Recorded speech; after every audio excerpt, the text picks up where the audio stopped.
What is it like to grow corn for the first time in your backyard as a beginner in the heat of the Texas sun? I tried this for the first time as a beginner gardener, and I have to say it wasn't exactly hard, but it wasn't exactly easy either. There's a lot of stuff I did wrong, there's a lot of stuff I did right, and so today I want to tell y'all everything I learned growing corn for the first time so that you don't have to make the same mistakes I did. Number one, you either need to start your corn as transplants or direct sow your seeds into the soil in April. I tried to direct sow my seeds in March here in Texas, and that turned out to be such a disaster.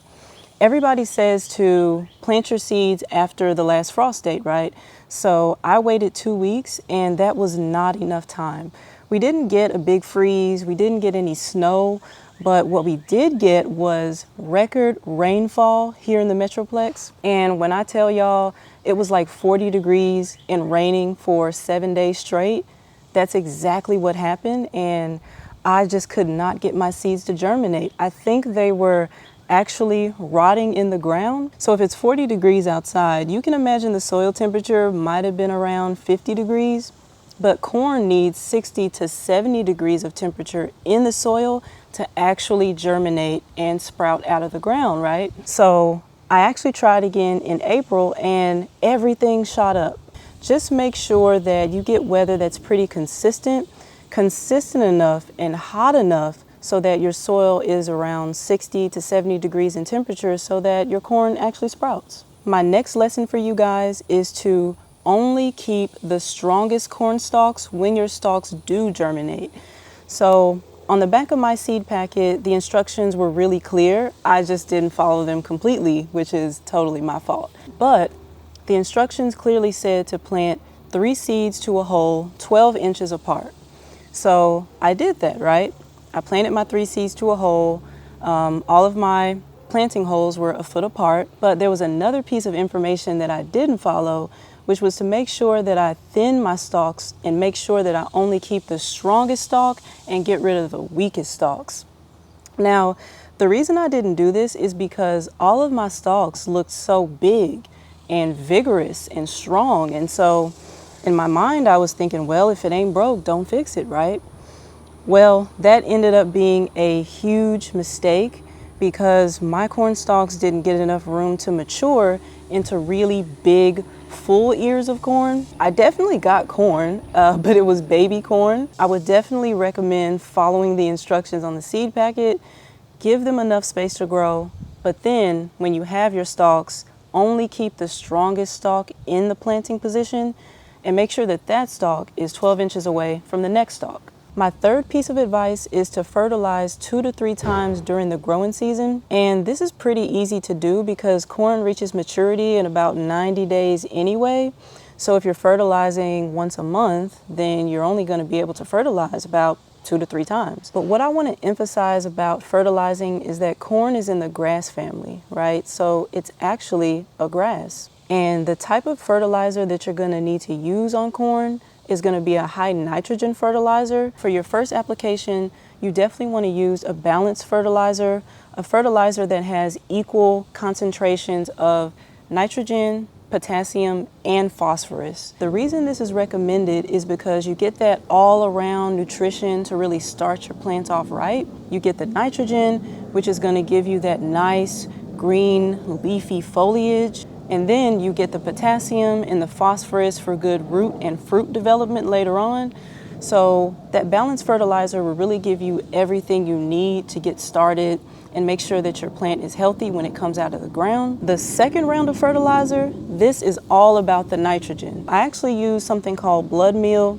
It's a very high nitrogen fertilizer, and this is going to promote, like I said before, that green leafy foliage. And so when your corn stalk is about 6 to 12 inches out of the ground, this is when you want to use that blood meal or something with a high concentration of nitrogen. And if I turn this over on the back, you can see the NPK number, which is 1200.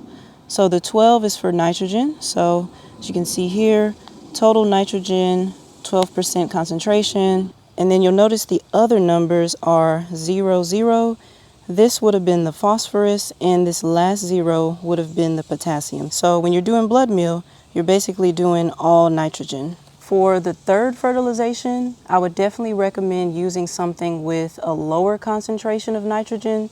So in the first go round, we used a balanced fertilizer, a 10-10-10. 10% concentration of nitrogen the first application. And then with the blood meal, the second application, we had 12% concentration. We still need a high nitrogen fertilizer, but we just want the nitrogen to be less concentrated, because now we're focusing on actually developing the ears of corn, developing the fruit. So even though corn is a grass, we're not trying to just grow the grassy part. We're trying to grow the ears. We're trying to grow the kernels. So we still need the phosphorus and the potassium for that. So that's why in the third round, I would recommend fish emulsion. I actually got everything to fruit. I don't think there was a stalk that didn't have an ear of corn that developed. And then, like I mentioned before, I also mixed some kelp into my fish emulsion. So I use this clean kelp. It's from Bloom City, and this is a seaweed fertilizer. So it has 7 algae species, and there's multiple ways you can apply it. I always just do the watering can option. I fill it up with water, and then I put about 2 tablespoons of the fish emulsion, and then I come behind that and I add 1 to 2 teaspoons of this liquid seaweed.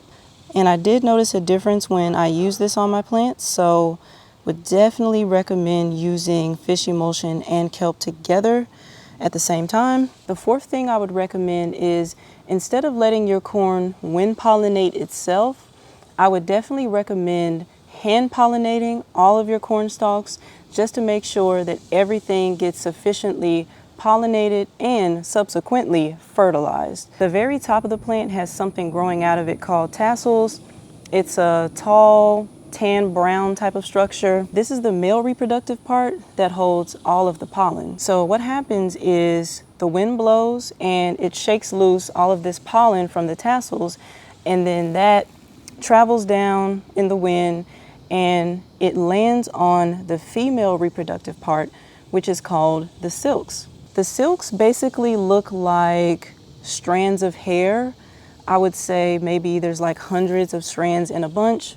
The crazy part is that each silk, each individual strand represents one potential kernel of corn. So I think the issue with allowing the wind to pollinate your corn is that you might not actually get pollen landing on each individual strand. And what this will end up looking like is an ear of corn with one row of kernels just missing. I definitely learned this growing season that I need to collect the pollen from the tassels, take it down to the silks, and actually rub that pollen on every individual strand, just to make sure that each kernel gets a chance to develop. So the fifth thing I would recommend is, as your corn grows and gets taller, which corn can grow anywhere between 5 to 6 feet. That's how tall a stalk can be. If you can imagine what that looks like blowing in the wind, I would definitely recommend making sure that you support your corn stalks, because for me, I just didn't realize how windy it would get even in my own backyard. I think one day I came out here and I noticed that my stalks were leaning to the right. So I was like, that's interesting.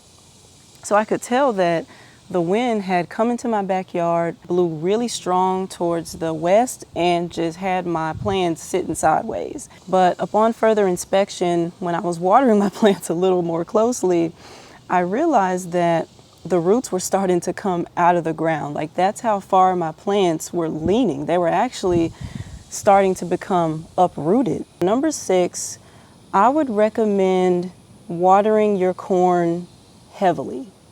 So corn needs about 2 inches of water a week in order to get all of the moisture that it needs.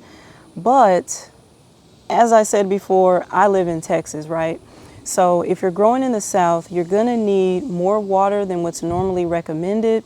I found what worked for me is coming out here every 2 to 3 days and just doing a deep soak right near the root zone of my corn, just to make sure that it has all the water it needs. And the reason I recommend this is that Corn has a pretty deep, complex root system, and I would say a thick root system. And so it is a very thirsty plant. I don't think there was a time where I was able to overwater my corn. Like, it would rain maybe like 1 inch in a day, which is like half the amount of water it would need in a week. But then Texas would be so hot and so dry, I realized, okay, well, I need to water again. So y'all, I think there were some weeks that my corn probably got 6 to 7 to 8 inches of rain, but I have pretty well draining beds, so that didn't turn out to be a problem.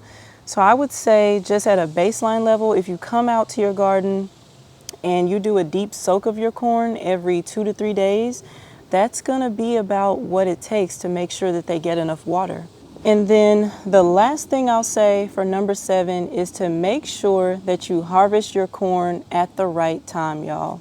For all of the things that I did right, I feel like this is the main thing I did wrong, and it actually kind of made me sad. It frustrated me to no end to know that I had grown something over the course of 90 days, grew it from a baby, got it to be about 12 inches tall, fertilized it, just got these really big, beautiful stalks. And then I missed the harvesting window by like days.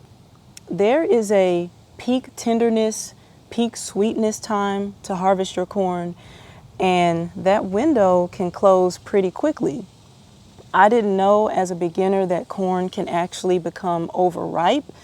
And so when I harvested my corn, it was definitely overripe. So it lost that tenderness, it lost that sweetness, and I would hate for y'all to go through this same experience that I did of being so excited to harvest your corn and eat it, and then you try to cook it and it's tough and it's not sweet. And y'all, for the life of me, I tried to fix my corn. I tried boiling it, I tried baking it. Like, no method of cooking could put the moisture back into my corn because it was just simply overripe. And it's actually funny because I had a video that I did not too long ago where I tested my corn to see if it was ready to harvest. And what I did was I took my fingernail and I punctured one kernel of corn just to see if it was moist on the inside, right? And at that stage, this milky liquid ran out, and I incorrectly told y'all that, okay, the corn's not ready yet, we need to give it more time. No, I stand corrected, y'all. That is actually the perfect time to harvest your corn. That is when you'll get that peak sweetness, you'll get that peak tenderness. So if you go out to your garden, right, and let's say that your tassels and your silks have developed, and they've been developed for probably like 2 or 3 weeks. So fertilization and all that has definitely happened, right? So 2 to 3 weeks after you see your tassels and your silks, that is a really good time to open up your ears and do the fingernail test and just see if any of your kernels leak out that milky fluid. And if they do, y'all, harvest. Harvest it right then and there. Do not wait, because here, when it's really hot, it only takes like 1 to 2 more days of 90-degree weather for your corn to over ripen, and then it gets super tough. So I think if you take nothing else away from this video, please remember, harvest at the right time so that you can actually enjoy your harvest, y'all. All in all, I would still say my first time growing corn was a success, even though I failed quite a bit. The reason I say this is that many first-time gardeners don't actually even get things to fruit or shoot out of the ground. So I feel like there were a lot of wins this season. It was just spacing issues, pollination issues, harvesting issues, but all of these things can be corrected in the next season. So please take everything I said to heart here, y'all, because I want to see you win. I want to see you succeed. That's why I'm sharing all of my mistakes with y'all. So until next time, happy gardening.